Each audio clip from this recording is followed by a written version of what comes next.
Hey guys, once again, things are changing for Medicare. And if you are a Medicare beneficiary, it is very important that you pay close attention to these changes. So, as you know, for the last several months, we have seen just an absolute flurry of new information coming out of the Centers for Medicare and Medicaid Services. That's the government agency that administers Medicare and Medicaid, obviously. Well, they've been issuing just tons of new press releases and statements every single week. There were seven more issued last week, and those are the ones that I want to talk to you about today. Now, I know that some of these on the surface don't sound very exciting. We're talking about new rules, payment updates, things that may not seem like they would necessarily be concerning to you. But our team goes through and we'll take a look at those anyways, because we've seen some interesting things kind of buried in the fine print in these different releases that have been coming out. And so I want you to know that there are a lot of essentially small and simple changes being made that could have very large consequences down the road. And a lot of these are going to roll out during fall enrollment or in early 2026.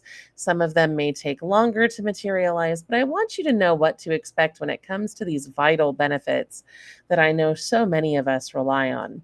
So, as we dive in, just a reminder that you can always call our sponsor chapter for personal one on one up to date Medicare guidance. They will work with you individually to help you figure out the very best plan for your needs. They have a 5-star rating with thousands of reviews on reviews.io, and they are very highly recommended. They're the only people that I trust with Medicare, so feel free to call that number on screen. Now, with that in mind, let's start with this. The CMS administrator and the FDA commissioner recently worked together to publish an op ed in the Wall Street Journal, and they called it Cooperation is the Key to Make America Healthy Again. And they said working with industry will get us there faster than blunt force regulation. And in this post, they did quite a bit of patting themselves on the back, essentially. They talked about how the FDA has worked with the food and the beverage industry to remove artificial food colorings, and how CMS recently worked with the insurers that cover about 80% of Medicare Advantage beneficiaries to reduce the pre authorization requirements in that program. And then they went on to say some things that you might find really interesting because I think it signals how these changes are going to be made going forward. So, as you know by now from our other videos, when things have to work their way through the legal system, as far as through Congress and other things, it can take a really long time. And it doesn't seem like the lawmakers in charge of CMS and the FDA and the other departments are really interested in investing that time to go through those traditional processes. So, some just snippets from this thing that they published say, as regulators, we could have approached our goals through the traditional rulemaking process, but that route would have taken years, may not have been as far reaching, and could have stalled out like many other aspirations. So basically, they're saying if they had done this, through Congress or the way that we're usually used to seeing big changes happen, that it may not have happened the way they wanted. So they bypassed all that and just worked with the industry leaders to make it happen. That's good in some ways, as long as you agree with what they're doing, right? And so they also said, our approach is to invite companies to the table, persuade them of the public interest, and recognize the ones that cross the finish line. It's interesting to me, saying that they're recognizing the ones that cross the finish line, like there's an incentive there for cooperation. And it says much of our work will continue to result from successful negotiations with the large segments of the US economy that we regulate.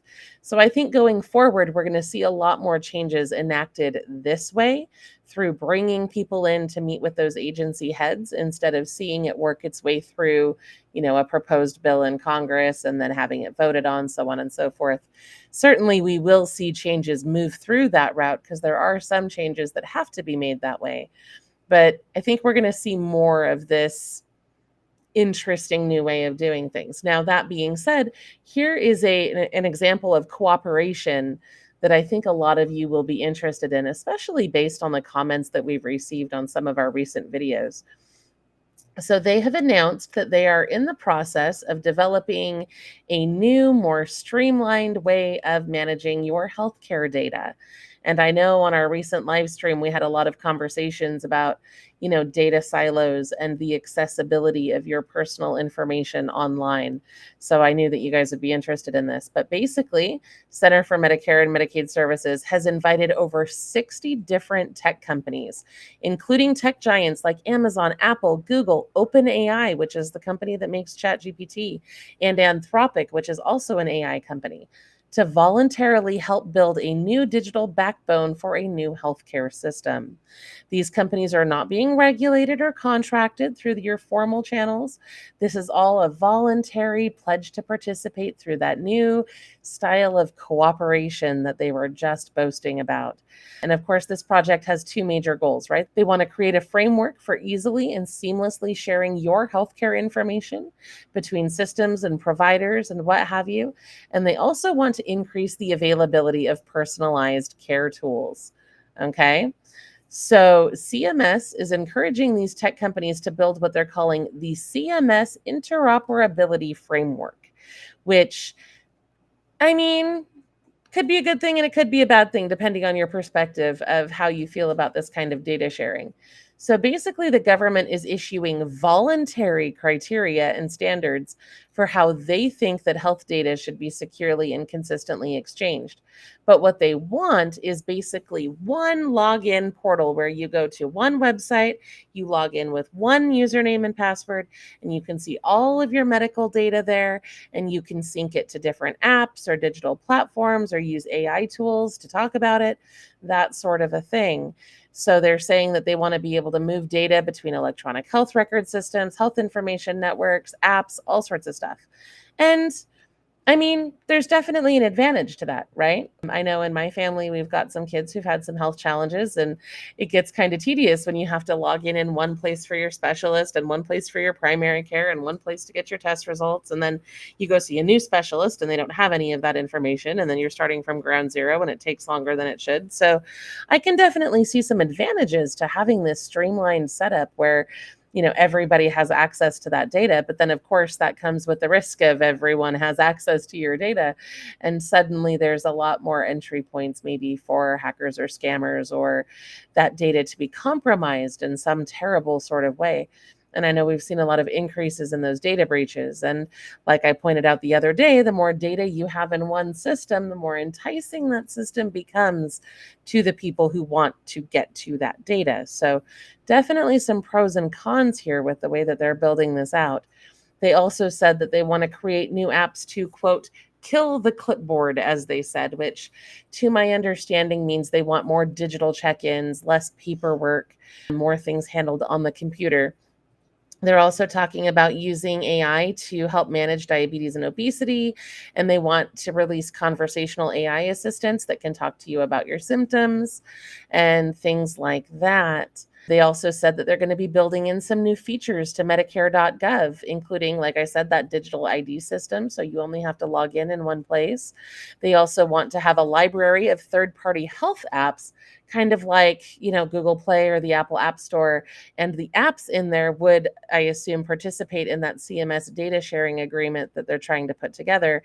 So you hypothetically could download maybe a nutrition tracking app and then sync your healthcare data to it, and it would report back to Medicare and be able to pull that information in. I don't know. It's not totally clear how they see this going, but yeah, that's kind of what they're thinking in terms of that data sharing. They also want to implement new Medicare plan finder tools to help you see which doctors and hospitals are in network, talk to different AIs to kind of evaluate what plan might be best for you.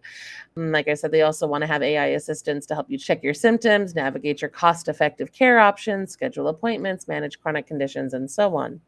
Now, as someone who uses AI almost daily, I'm a little hesitant about that because I do know that even the best AI tools that I use tend to hallucinate and get things wrong sometimes. So I would be a little hesitant on using the AI to replace actual human beings, but it is an interesting idea to roll out some of those features. Now, of course, all of these changes center around that data sharing agreement that they're working on implementing through those different tech companies. And again, this is not a law or a formal rule. This is a result of that voluntary cooperation. I didn't see anything about penalties if they fail to follow through or guarantees that those tools would be operable. This is just kind of a cooperative endeavor that they're working on. And if you're interested in seeing exactly which tech companies are involved in this new initiative and what they're supposed to be doing with your data, you can see that full list on the CMS website by following that really long link that you see on screen. It'll help you break down the different lists of which companies are working on which items. Kind of interesting to see if you have concerns about that there. Now, along with that, CMS is also asking for your feedback on a number of different things. So they just opened a public request for information asking for feedback on how to remove or change Medicare regulations, especially rules that may be considered burdensome, outdated, or overly complicated. And we all know that Medicare is complicated, right? That's why I love working with our sponsor chapter, because they really help cut through some of that red tape, simplify that process, and make it easier for you to be able to get the benefits that you deserve.